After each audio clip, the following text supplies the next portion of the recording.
हे पिता ईश्वर, मैं आपको सारे हृदय से धन्यवाद देती हूँ कि आपने हम सबों को हर दुर्घटनाओं से, हर कठिनाइयों से बचाए रखे हैं, सुरक्षित रखे हैं और यह दिन देखने को दिए हैं। कृतज्ञ हृदय से प्रभु हम आपको धन्यवाद देते हैं कि आपने हम सबों को यह धर्म शिक्षा अटेंड करने के लिए, इसमें शामिल होने के लिए बुलाए हैं। हमें आशीष प्रदान कीजिए और पवित्र आत्मा के सभी वरदानों, फलों से भर दीजिए ताकि हम उससे विभूषित होकर आपके शिक्षा को सुनकर दूसरों को भी प्रेरित कर सकें। यह हम प्रार्थना करते हैं हमारे प्रभु यीशु ख्रिस्त के द्वारा, आमीन। पिता और पुत्र और पवित्र आत्मा की महिमा होवे, जैसे वह आदि में थी, अब है और अनंत काल तक सदा रहेगी, आमीन। पिता और पुत्र और पवित्र आत्मा के नाम पर, आमीन। तो प्यारे बच्चों, आज हम पाठ 8 लेसन 8 प्रभु यीशु और ईस्ट राज्य के बारे में जानेंगे।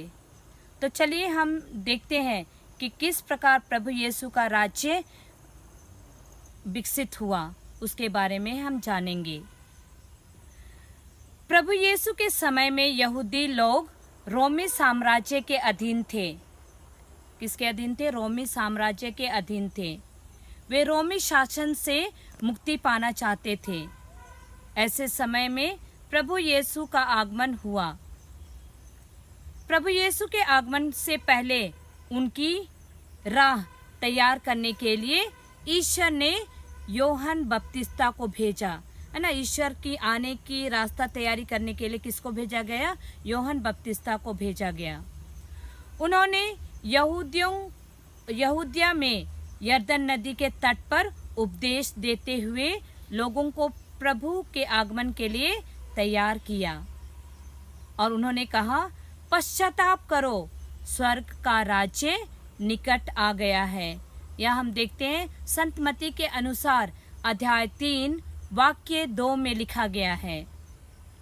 उन्होंने लोगों को पश्चाताप का बपतिस्मा दिया।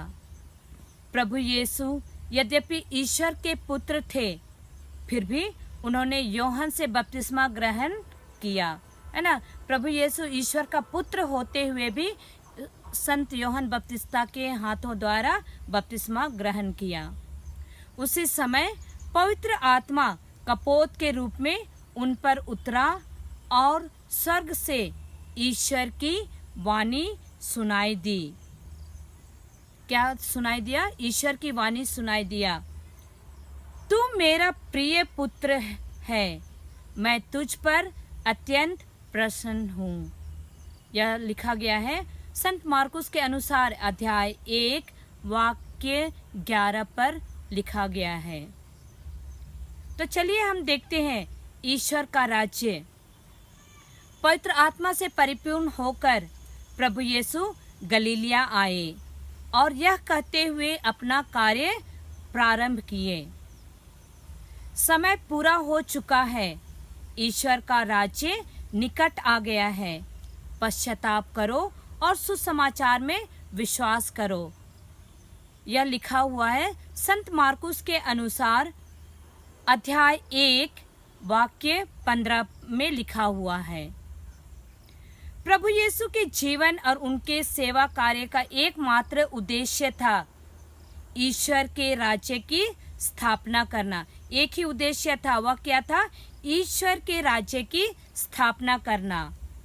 अपने दृष्टांतों और चमत्कारों के द्वारा प्रभु ने इस महान रहस्य को लोगों को समझाया। आगे हम देखते हैं कि ईश्वरीय राज्य और दृष्टांत किस तरह मिलता जुलता है। ईश्वर का राज्य सांसारिक राज्य नहीं था, है ना। पुत्र ईश्वर स्वर्ग का था और उसका राज्य स्वर्ग में ही है। हम लोगों का इस दुनिया में हमारा राज्य यही राज्य है। यह विश्व भर में व्याप्त है ना, पूरी दुनिया में फैली हुई है। पृथ्वी के सब निवासी उस राज्य के सदस्य हैं। मतलब हम सब इस पृथ्वी के क्या हैं? सदस्य हैं। इस सत्य को समझाने के लिए प्रभु यीशु ने साधारण जीवन की घटनाओं को लेकर दृष्टांतों द्वारा लोगों को उपदेश दिया। तो हम देखते हैं रोमन कैथोलिक कैटेकिज्म क्लास में देखते हैं 107 में लिखा गया है, ईश्वर के राज्य में प्रवेश करने के लिए प्रभु यीशु ने सबको आमंत्रित किया। घोर पापी भी पश्चाताप एवं अपना मन परिवर्तन कर पिता की असीम दया प्राप्त कर सकता है। दीन हृदय के लोगों को इस संसार में ही इस राज्य का सुख प्राप्त हो जाता है, क्योंकि राज्य के रहस्य उन पर प्रकट किए गए हैं। तो इस राज्य का सुख प्राप्त किसको है? इस संसार के सभी दीन हृदय लोगों को प्राप्त है और उन्हीं के द्वारा राज्य के रहस्य उन पर प्रकट किए गए हैं। तो चलिए हम देखते हैं आगे इस राज्य की विशेषताएं क्या है ना, उनकी विशेषताएं क्या क्या है।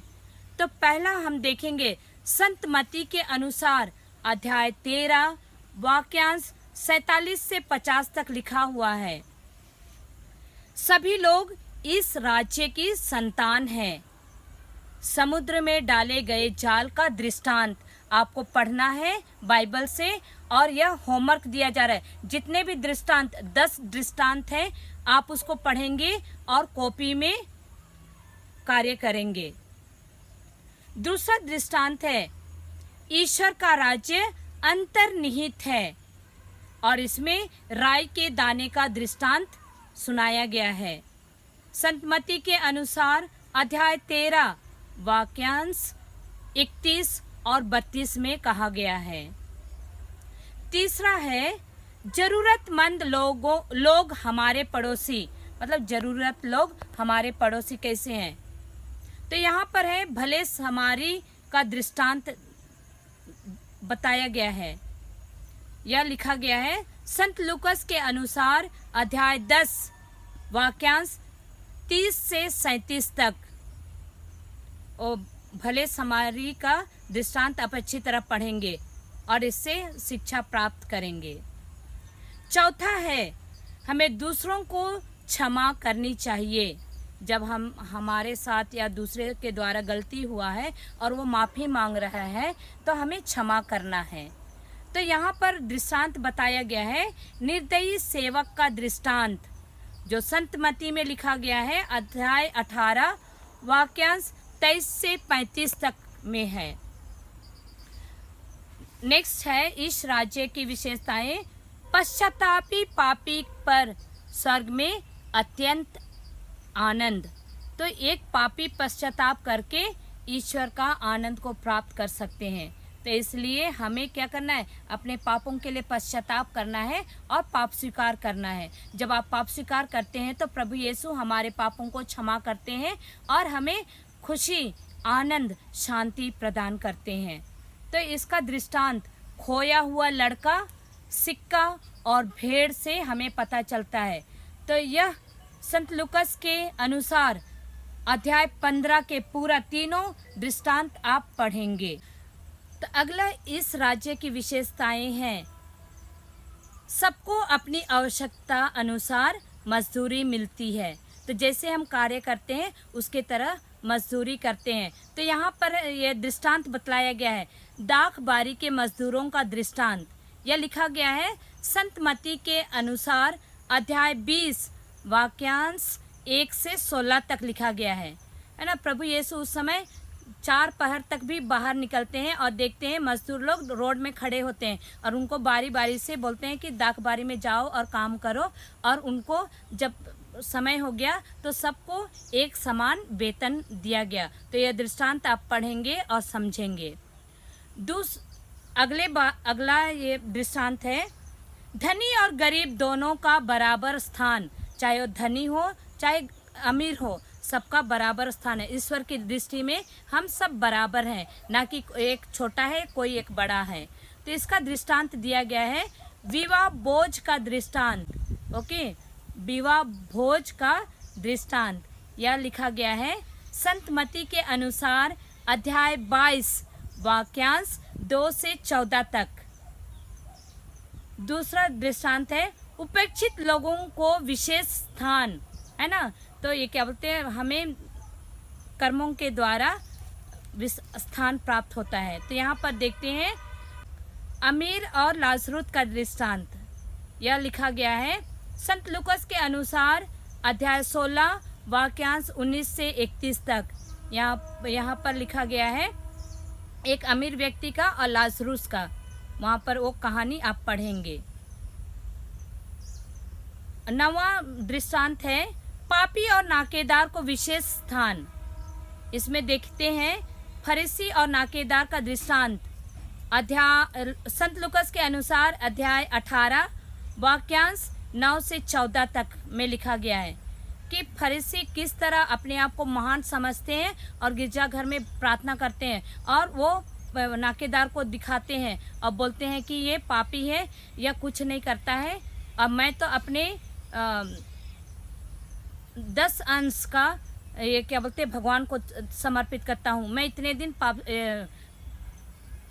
उपवास करता हूँ और प्रार्थना करता हूँ। इस तरह अपने आप को ढोंगी की तरह दिखाते हैं। तो आप पढ़ेंगे और इस दृष्टांत को समझेंगे। 10वां इस राज्य की विशेषताएं हैं सबको अपनी प्रतिभाओं का समुचित उपयोग करना है। तो जो हमें प्रतिभाएं दिए गए हैं उसको सबको हमें समुचित रूप से उपयोग करना है। तो यहाँ पर देखते हैं दृष्टांत असरफियों का दृष्टांत। यह लिखा गया है संत मत्ती के अनुसार अध्याय 25 वाक्यांश 14 से 30 तक में लिखा गया है। इस प्रकार प्रभु यीशु ने दृष्टांतों द्वारा इस राज्य के नाना प्रकार की विशेषताओं के विषय में लोगों को समझाया। दृष्टांत एक छोटी कहानी अथवा नीति कथा है जिसके द्वारा प्रभु यीशु इस राज्य के विशेष गुणों का उल्लेख करते हैं। तो ये कहानी या तो छोटी कहानी है लेकिन नीति कथा भी है। आप इसको अच्छी तरह से पढ़ेंगे। जो 10 दृष्टांत दिए गए हैं, अलग अलग दिए गए हैं, उसको आप पढ़ेंगे बाइबल से और समझेंगे, और इससे मिलता जुलता जो प्रश्न आएगा उसको आप कॉपी में लिखेंगे। तो आगे हम देखते हैं बच्चों इस राज्य और चमत्कार, मतलब प्रभु यीशु के राज्य में क्या क्या चमत्कार किया गया उसके बारे में हम जानेंगे। तो प्रभु यीशु ने ईश्वर के राज्य के आगमन को चमत्कारों एवं चिन्हों द्वारा प्रकट किया है ना। अपने राज्य को किस तरह प्रकट किया है? चमत्कारों और चिन्हों के द्वारा प्रकट किए हैं। इन चमत्कारों के द्वारा ईश्वर का प्रेम और दया प्रकट हुई, है ना। चमत्कार और जो चिन्ह दिए हैं उसके द्वारा ईश्वर का दया और प्रेम हम पर प्रकट होती है। तो चलिए हम देखते हैं पहला चमत्कार क्या है। प्रभु यीशु ने रोगियों को चंगा किया। यह हम देखते हैं संत मार्कुस के अनुसार अध्याय 2 वाक्यांश 1 से 5 तक में पढ़ेंगे। दूसरा चमत्कार है अबदूतों को निकालना। प्रभु यीशु किस तरह अबदूतों को लोगों से निकाले उसके बारे में लिखा गया है संत मार्कुस के अनुसार अध्याय 5 वाक्यांश 1 से 20 तक में लिखा गया है। तीसरा चमत्कार है लंगड़ों को चलने की शक्ति दी। तो प्रभु यीशु लंगड़ों को चलने के लिए शक्ति दी। यह लिखा गया है संत योहन के अनुसार अध्याय 5 वाक्यांश 1 से 9 तक में लिखा गया है। चौथा दृष्टांत है अंधों को दृष्टिदान दिया, है ना। प्रभु यीशु अंधों को छूकर और जैसे भी उनको आंखें दी और वो देख सकते थे। तो यह लिखा गया है संत योहन के अनुसार अध्याय 9 वाक्यांश 1 से 7 तक में। पांचवा दृष्टांत है समुद्र को शांत किया। यह लिखा गया है संत मत्ती के अनुसार अध्याय 14 वाक्यांश 22 से 32 तक।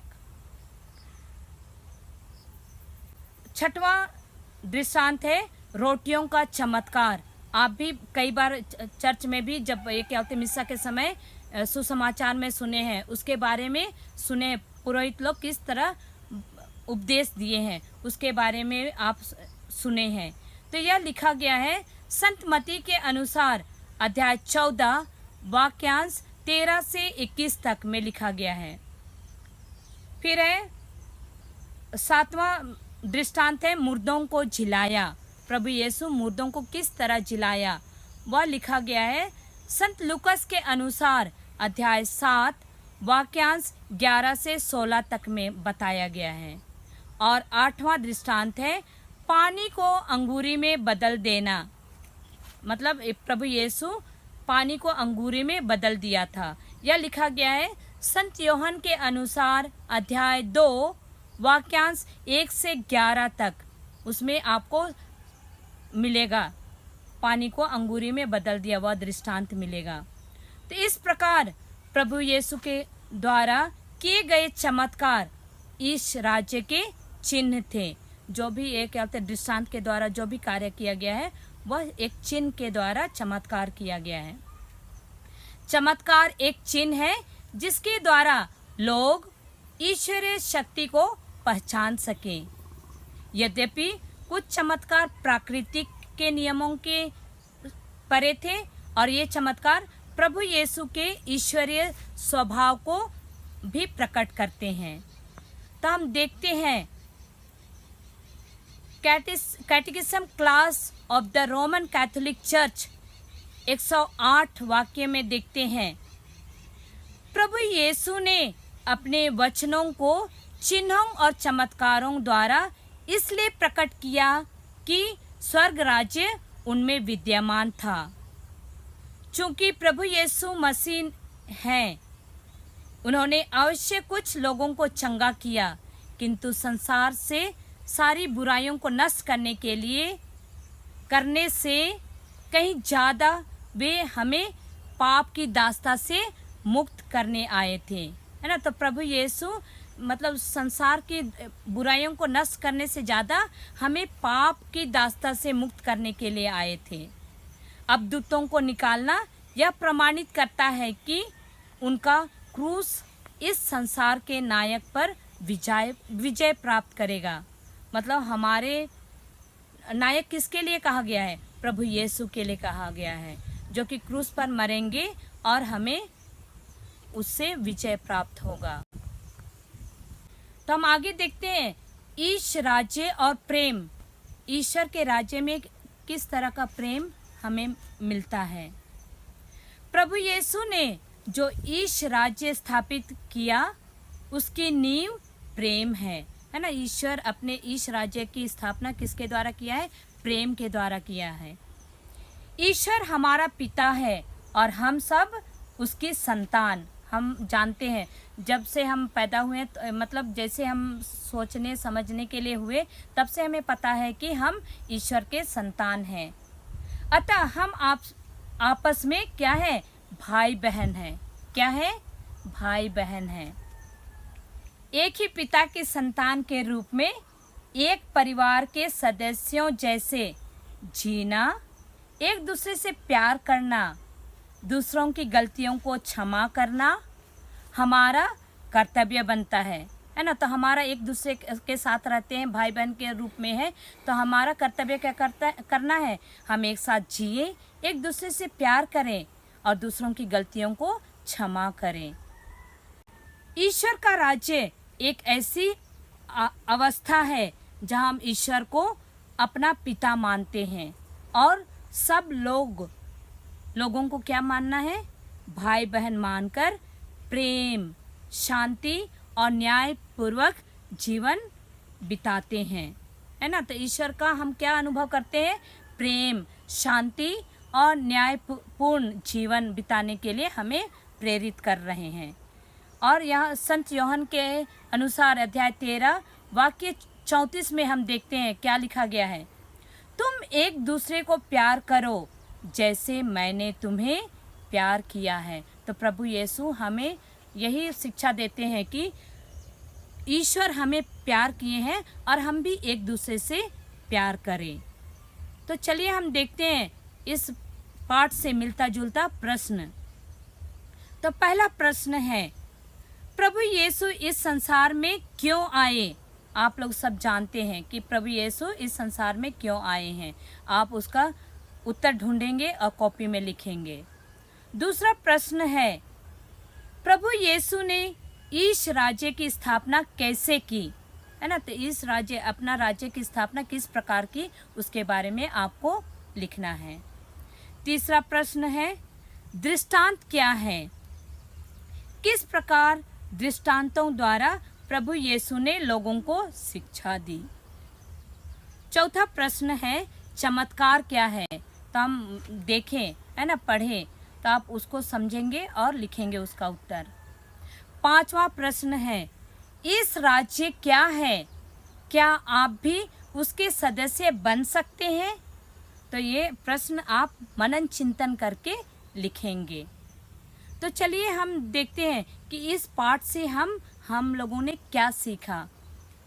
तो यहाँ पर प्रभु यीशु का सार्वजनिक जीवन कितने साल का था और इसका उल्लेख प्रत्यक्ष रूप से सुसमाचारों में नहीं मिलता है। प्रत्येक यहूदी पास्का पर्व के लिए यरूशलेम जाया करता था और उसके बाद में फिर सुसमाचार, 4 सुसमाचार हैं,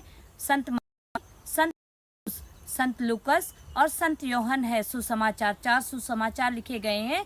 किंतु प्रभु यीशु के बारे में हम 3 सुसमाचारों में अधिक से अधिक जानकारी मिलती है। वह है संत मत्ती, संत मार्कुस और संत लूकस के द्वारा लिखा गया सुसमाचार में हम जानते हैं। तो आप ये सारा अच्छी तरह से पढ़ेंगे, समझेंगे और इसको याद करेंगे और इससे मिलता जुलता प्रश्न एग्जाम में दिया जाएगा। तो आप याद करेंगे आशीर्वचन, जो प्रभु का आशीर्वचन है, हमारे लिए दिए गए हैं वचन, वो लिखा गया है संत मत्ती के अनुसार अध्याय 5 वाक्यांश 3 से 10 तक लिखे गए हैं। यह आशीर्वचन आपको याद करना है और अपनी कॉपी में भी लिखेंगे। तो आज का हम यह क्लास यह तालीम क्लास समाप्त करने जा रहे हैं। एक प्रार्थना के द्वारा समाप्त करेंगे। तो हम शुरुआत करेंगे पिता और पुत्र और पवित्र आत्मा के नाम पर, आमीन। हे प्रभु यीशु, आप इस संसार में इस राज्य की स्थापना करने आए और अपने वचन एवं कार्यों द्वारा इसे प्रकट किए। हमारा संकल्प दृढ़ कीजिए ताकि हमारे प्रत्येक शब्द एवं कार्य इस राज्य की स्थापना में सहायक सिद्ध हों। हम ये प्रार्थना करते हैं हमारे प्रभु यीशु ख्रिस्त के द्वारा, आमीन। पिता और पुत्र और पवित्र आत्मा के नाम पर, आमीन।